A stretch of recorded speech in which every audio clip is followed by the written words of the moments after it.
Ընկերության արտադրած դեղերի ցանկը դեղագիտական 27 խումբ է ընդգրկում։ Լիկվորն արտադրում է ստերիլ դեղամիջոցներ, ներերակային, ներարկման ու կաթիլային։ 2005 թվականից ընկերության բաժնետեր է դարձել Վերակառուցման ու զարգացման եվրոպական բանկը։ Հայաստանի արտոնագրային վարչությունում արդեն գրանցված է ընկերության 17 ապրանքանիշ։ 2000-ից Լիկվորը իր արտադրանքն արտահանում է Ռուսաստան և Վրաստան։ Արտադրությունը հագեցած է իտալական, ավստրիական և գերմանական տեխնոլոգիաներով։ Նոր գործարանն առաջինը տարածաշրջանում կգործի GMP ստանդարտի պահանջներին համապատասխան, ինչը հնարավորություն կտա ընդլայնել արտահանման ծավալները։ Հանրապետության նախագահն ընկերություն այցելել էր մի քանի տարի առաջ։ Լիկվորի հիմնադիր տնօրենի խոսքով սեփական միջոցներով Վերակառուցման ու զարգացման եվրոպական բանկի աջակցությամբ հնարավոր եղավ նոր գործարանի կառուցումը։ Ներդրումների արժեքը 4.5 միլիոն դոլար է, որից 1 միլիոնը հատկացրել է բանկը։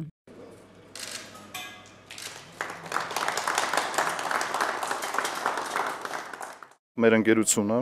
վերջին 7 տարիների ընթացքում զբաղեցնում է առաջատարի դիրքերը հայկական դեղարտադրության շուկայում։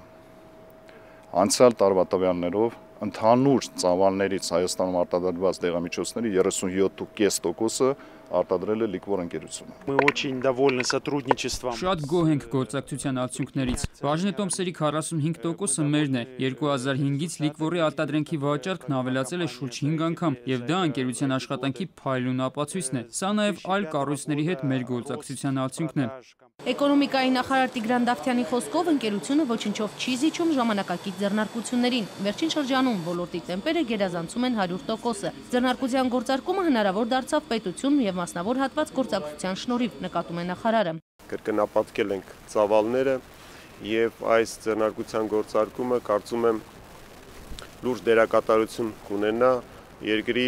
տնտեսական համակարգում։ Տրամադրվեց բավականին լուրջ վարկային միջոցներ պետական ռեսուրսներից եւ մենք նաեւ տրամադրեցինք հարկային արտոնություններ հետաձգելով ավելացված արժեքի վճարման ժամկետները։ Ընկերության տարեկան շրջանառությունն անցյալ տարի կազմել է 1 միլիարդ 2 միլիոն դրամ։ Արտահանման ծավալների մեծացմանը զուգահեռ կավելանան նաեւ աշխատատեղերը։ Մարինե Ավանեսյան, Գևորգ Մանուկյան, ժամը լրատվական։